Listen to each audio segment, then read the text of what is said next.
Hello,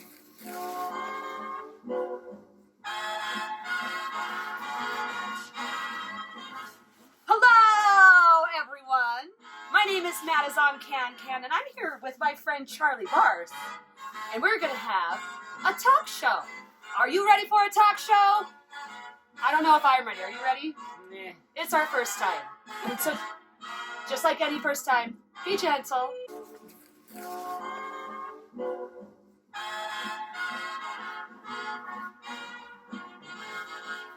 So this all started, Charlie, from a post that kind of exploded on your Instagram. You want to talk about it a little bit? Yeah, I made a post about, I don't even know where to start, boys who bleed. I was having menstrual cramps, and I hated it, and I needed to express it, so, I just drew on the thing and put it online, and yeah. Wait, hold on. Jesus is a little confused. It's been a minute since he's woken up. I mean, he just woke up yesterday, and he's in this quarantine. Men have menstrual cramps? Explain a little bit about who you are and, where you come from. Jesus is confused. Yeah, Jesus has been asleep a while, I guess. Well, Jesus, let me ask you this. How do you know what your gender is? My gender? Yes. Well, I am the king of kings, and kings are boys, so obviously I am a boy because I'm the king, right? That makes perfect sense, actually. Yeah. But if I weren't the king, I guess it would have to be my dick. That would be the thing. Your dick? Yeah. Wait a second. I don't actually think I have a dick. Did you lose it? It comes and it goes. So, Charlie, you are a trans man. Mm-hmm. And when you posted this, the response was what? What would you say? I looked at it and I was actually quite shocked at how divided the response was. Yeah, I don't know. Part of me was expecting more hate from, people who don't understand the whole, some men can have uteruses thing. Deuteruses. Yeah. Yeah. And I actually got way more backlash from the trans community, people who, were saying that I was giving them dysphoria for posting this thing, and I was, of course I understand, because, I get dysphoria from that, but it's a part of my life, and I wanted to share the experience about it, because I grew up thinking that you have to have a penis to be a man, and you have to not have a uterus to be a man, or whatever, and that's just not true. And I want to be able to spread that awareness, and I think that men menstruate, menstruation. Mm-hmm. I love that concept because I think that the idea of enough, and we've discussed this before, being queer enough is super detrimental to the queer community and humanity in general. Because what kind of standard is enough, and how do we determine what that is? Mm-hmm. So when we've talked about dysphoria, a lot of it comes from not feeling like you're enough due to some erroneous determination of what masculinity is, what femininity is. Mm-hmm. And I love that you put that into an image. I'm actually going to show the image that got all of this backlash and attention, because Charlie over here is an amazing artist and creates all sorts of queer work. And here is the picture. Boys Bleed Too. And the nature of the dysphoria that this caused was quite extensive, and there were a couple of different people within the trans community, and I don't know if I would necessarily call it an attack, but there was certainly internet bullying around it, to the point that you felt like you had to change some things in regards to what you had originally said and posted. Do you want to talk about that? Mm-hmm. Yeah, I originally didn't put a trigger warning on it just because, like, as you're scrolling through Instagram, like, you're gonna see the photo before you see the caption. So I didn't think even it mattered that much. And then as like more comments were coming in, people were like, "You should trigger warning this and all that." And like, I want to be sensitive to people, so I ended up adding like trigger warning blood and periods just so that you know people felt seen. Mm-hmm. But then there were some people who were saying that I was making them feel dysphoric, and like that made me feel sad because they were almost like giving away their power to my artwork. And it's like, don't give me that much credit, honey. Like, you're feeling dysphoric about this because of your relationship with your own body, not anything that you or may not have put on the internet. Yeah. And I love that balance of sensitivity versus discussion versus representation versus like staying aligned with what you know is true, because there's not one definitive way to be queer. Mm-hmm. And so the nature of projected blame for a dysphoric experience is something that I think a lot about.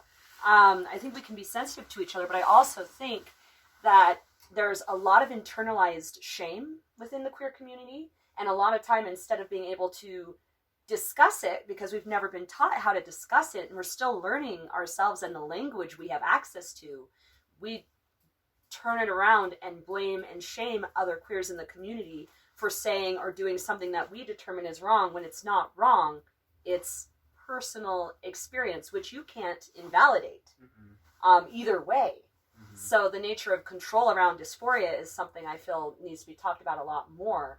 And the reason I invited Charlie over was I wanted to share these concepts we had talked about and kind of generate a discussion around queerness, dysphoria, sensitivity, and trans masculinity, trans femininity, what it feels like to be something that is often deemed not enough.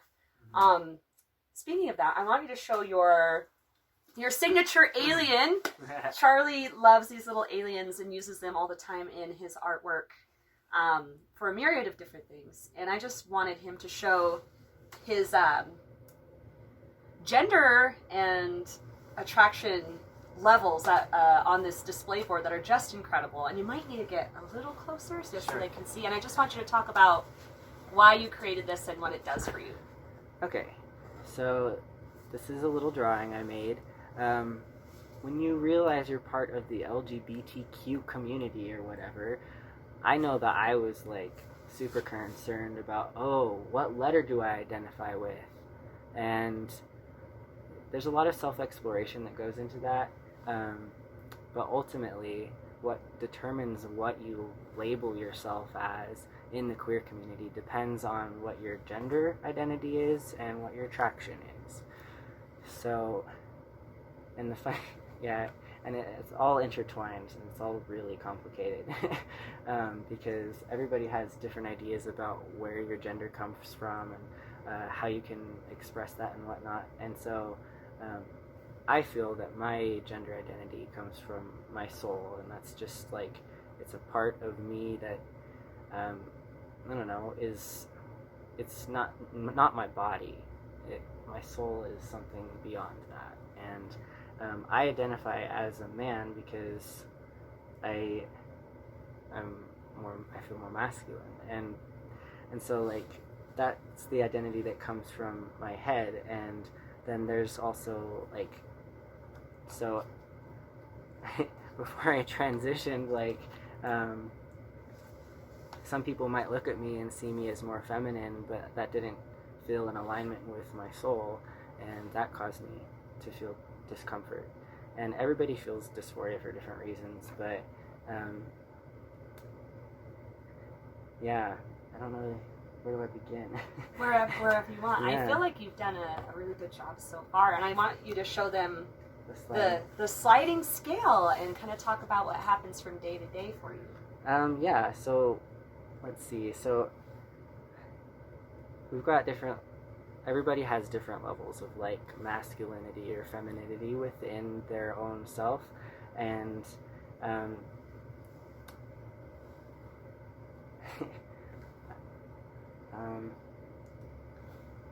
I'm sorry, I don't really know how to explain from here. So, for what I found fascinating when you showed me this was that Yeah. it changes from day to day. Mm-hmm. So gender doesn't necessarily have to be locked Mm-hmm. into any one expression, and from day to day it could change. For instance, I'm not always Jesus, and I'm certainly not always quarantine Jesus. But Yeah, today I feel more masculine. Well, so how about I play in that.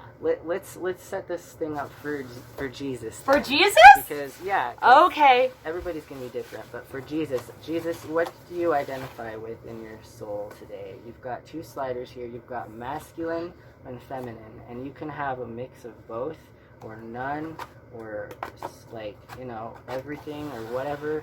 And just show me where you're at with your head today. Today, I am definitely more masculine, but I think that's partly because of what the Bible says. But all those he, him pronouns? All those he, him pronouns in the Bible. So I think actually I would be in the middle, like on top of each other, because even though I look like Jesus on the outside, I forgot my dick today. So I'm kind of in the middle. As far as expression goes, definitely masculine. And there's a little bit of feminine, but it's definitely more masculine. So we're going to just put feminine over here. And put you on the masculine side as far as expression goes. And then, And then sex gets a little bit more complicated. Because it really does depend on what your body is. And that doesn't seem fair sometimes. But my body is this then. And that's, physically that way, for sure. But then as far as attraction goes, I am Jesus. And I am drag Jesus. And that means that, I think it's actually correct. Yeah? Yeah, all of the things. I am all love, y'all. Okay, so platonic, you want to be friends with masculine and feminine people. Mm-hmm. You want to romantic, you would like to date masculine and feminine people. Yep. Mm-hmm. And then physical, sexual, you wanna fuck masculine and feminine people. I do. Okay. That's cool. yeah. So that would be me. Charlie, thank you for sharing that. I love that. I love your little alien. It makes me so happy. Along with this little slider game. I love the slider game. Great. Okay. Perfect. Yeah, so this is a constant conversation that we can have, right? Every day with multiple humans, because everyone has a different perspective. I just wanted to highlight the fact that the majority of pain we experience as queer people actually comes from the queer community a lot of the time. I myself have been attacked by fellow queers more often than straight people these days. And that's been something I've had to come to terms with, is understanding the internalized self-hatred that gets projected so often in queers. So I just wanted to, I guess, mirror that with you, or ask you how you felt about that, or if you experienced any of that in being a trans man on the physically as well. Yeah. Basically, when I came out, I had to be ready to lose everybody in my life. People just didn't understand. But now that I am around more queer folk, I think it's important to get to know other queer people in the community, because the more exposure you see how everybody's different, and people can identify however they feel is right for them, that's what matters. We can't go around being well, you can't be this because X, Y. Gatekeeping. That's just, you're just pretending that you know what someone's sliders are, and that's really personal stuff. And there's so much to gender besides just what you look like and who you want to fuck. It's much more complicated than that. But it gets very amorphous. It gets very smoke and mirrors and fog and magic, and you just you never know what you're actually looking at. A lot of the time, especially in queer circles. Yeah, it's like looking at someone's car and saying you could assume what their whole life is just because they have that car. We're just in these bodies that, give off maybe a little idea of who we are, but it doesn't show the whole story. Certainly not. Yeah. Definitely not. I love that.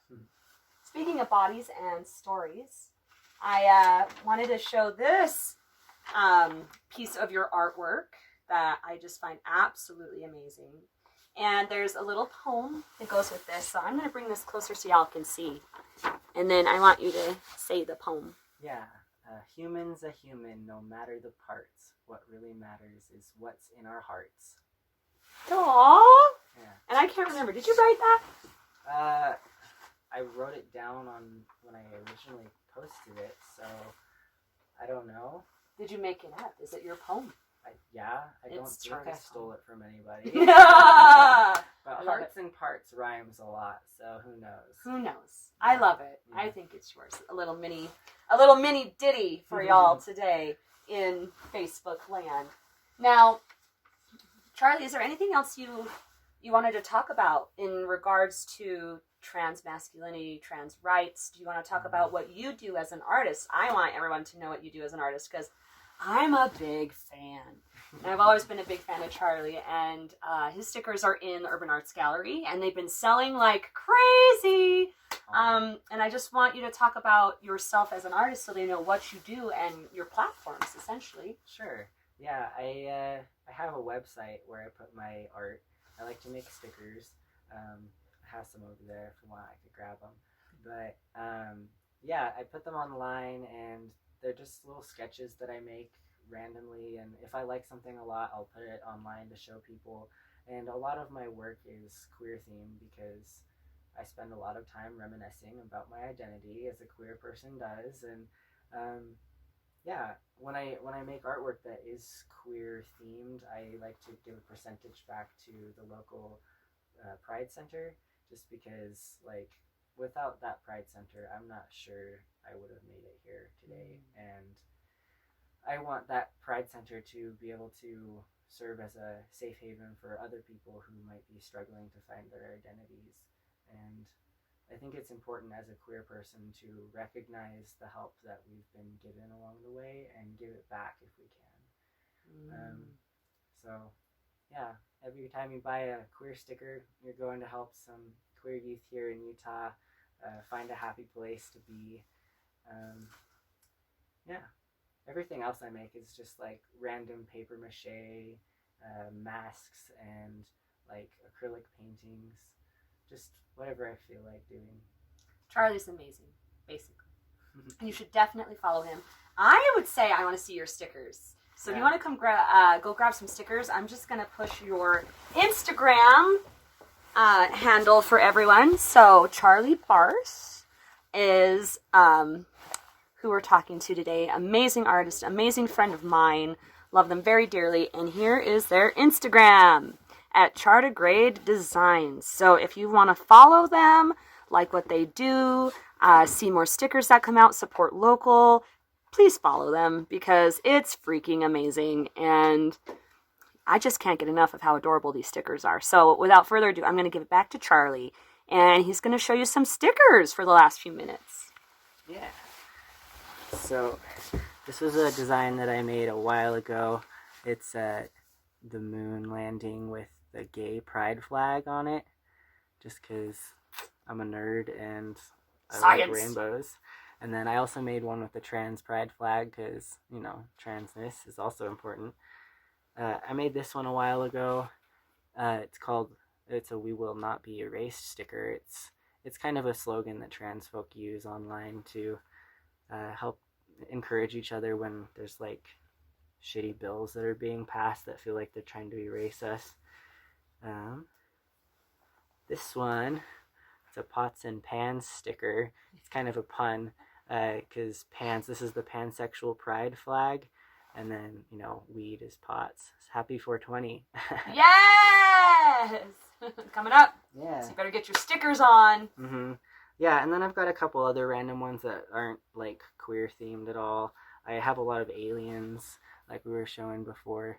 This one's a yoga alien because I'm also a yoga instructor. Yes, and, he is. And then this one, this little alien doing pole dancing with the censored nipples because who knows? Who knows why an alien needs to censor its nipples? That's how I feel. Yeah. Who knows why Jesus needs to censor his nipples? I mean, come on. Right? Come on. No. And then, yeah, the last couple of stickers that I brought today, this one was just a local band, Rebel Rebel. They're queer, and I really like supporting them. And then that one is just a little salt shaker in honor of Salt Lake City. We're really salty here, so salty. We have reasons to be salty, though. Yes, we do. All right. So obviously, Charlie supports local. Charlie has supported me. I support Charlie. And I think we just need to be like, keep it local, keep it queer, keep it here. Mm-hmm. So thank you for joining our talk show. I don't know what just fell. The applause. The applause! Yay! And now, of course, my honor. And now,